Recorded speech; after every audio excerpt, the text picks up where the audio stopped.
30 de mayo, de ajusticiamiento de Rafael Leonidas Trujillo Molina. Desde la separación o independencia de la República, en la República Dominicana han habido 90 periodos de gobiernos y 85 de estos han sido electos constitucionalmente. Esos 85 periodos de gobierno han sido representados por 59 líderes políticos.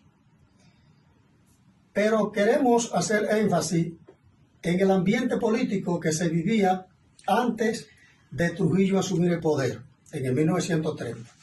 Estamos hablando que desde 1844 a 1930, en 86 años, en el país han habido 62 periodos de gobierno, algunos constitucionales, otros por triunvirato, junta gubernativa, y con un ingrediente que antes de Trujillo asumir el poder había un festival del presidente, un quítate tú para ponerme yo. Yo apoyaba a un líder político para que asumiera el poder y a los 15 días me distanciaba, me entraba en contubernio con otros líderes para tumbar a ese presidente. Entonces tuvimos presidentes por meses que no cumplieron el año, 1 año, 2 años, a excepción de Pedro Santana, que gobernó durante 4 periodos, Buenaventura Báez, que gobernó durante 5 periodos, Lili, que gobernó 4, y Horacio Vázquez, que gobernó durante 3 periodos, y un grupo de presidentes que gobernaron en más de una ocasión, pero por poco tiempo. Vista esa narrativa, nosotros llegamos a la conclusión que la estabilidad política en la República Dominicana empezó a partir de la llegada de Trujillo al poder. No nos referimos a las restricciones políticas, a la dictadura de Trujillo, sino a que con Trujillo se terminó ese festival de presidente que había, quítate tú para ponerme yo. Nos gustaría, en la medida de lo posible, escuchar su opinión.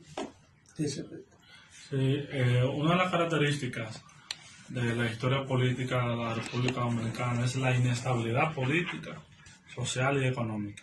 Así es. De verdad me parece muy válido el análisis que hace Darío, porque precisamente aquí siempre ha habido como un festival de presidentes y realmente Trujillo surge como esa figura política militar que representa la estabilidad política y social para los norteamericanos. Porque podemos decir que cuando Trujillo comenzó a formarse militarmente con Estados Unidos, con el gobierno militar, la invasión de 1916 al 24, Trujillo llegó a capitanear y comandar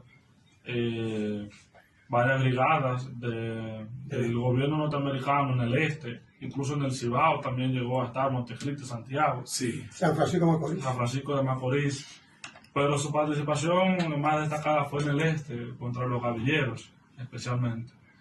Pero sí me gustaría, Darío, decir a todos los demás que si bien una dictadura de 31 años pudiera representar en términos políticos alguna estabilidad, pero podemos decir también en base a qué permaneció esa estabilidad. Pero de igual manera hay que resaltar que Trujillo no fue presidente constitucional durante 31 años. No, claro que no. Habían gobiernos títeres. Habían gobiernos títeres y se organizaron varias elecciones. Sí. Negro Trujillo fue presidente constitucional. Balaguer también fue presidente constitucional durante la dictadura de Trujillo.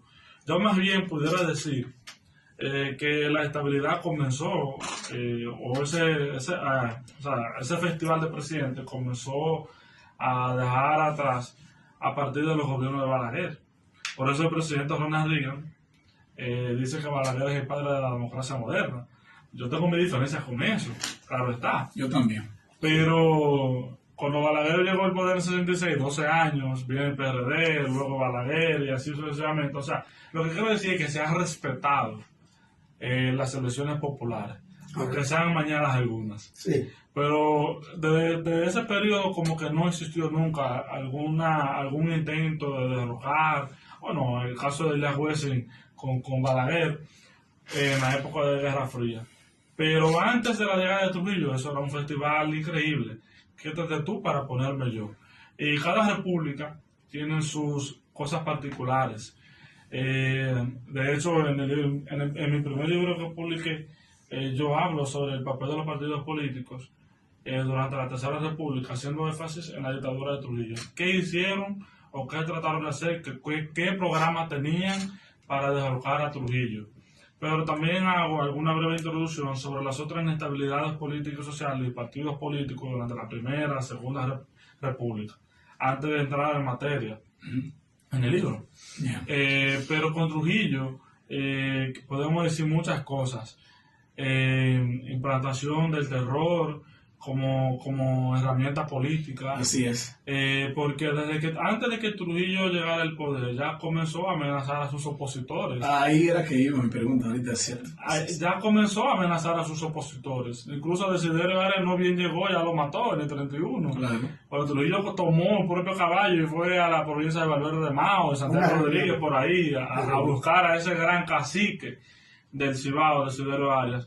Porque una de las características también era que el poder político tenía como sustento el caudillismo regional. Así es. Sí, Aquí mandaban eran los caudillos por regiones. Sí. Tú podías poner a un presidente, pero si por ejemplo el Desiderio Arias estaba en contra de ese presidente, ya tú sabes, eso era una inestabilidad segurísima. sí. Trujillo sabía muy bien eso. ¿Por qué? Porque si sabe muy bien que en el país manejaba el caudillismo, ¿qué había que hacer? Eliminarlo completamente. Claro. Y eso fue lo que hizo. Pero ¿qué pasa? Al utilizar el terror, la violencia física, el asesinato como herramienta política, y que podemos decir que al principio le dio resultados, pero como dice Ari, si tú atacas por la espada, a la espada modalidad, porque ¿cómo murió? Asesinado. Así es. Así es. ¿Cómo dice la Biblia? Diente pidiendo, ojo por ojo, ¿no? Exacto. Entonces, tú utilizabas el terror, la violencia, así mismo la utilizaron en contra de ti.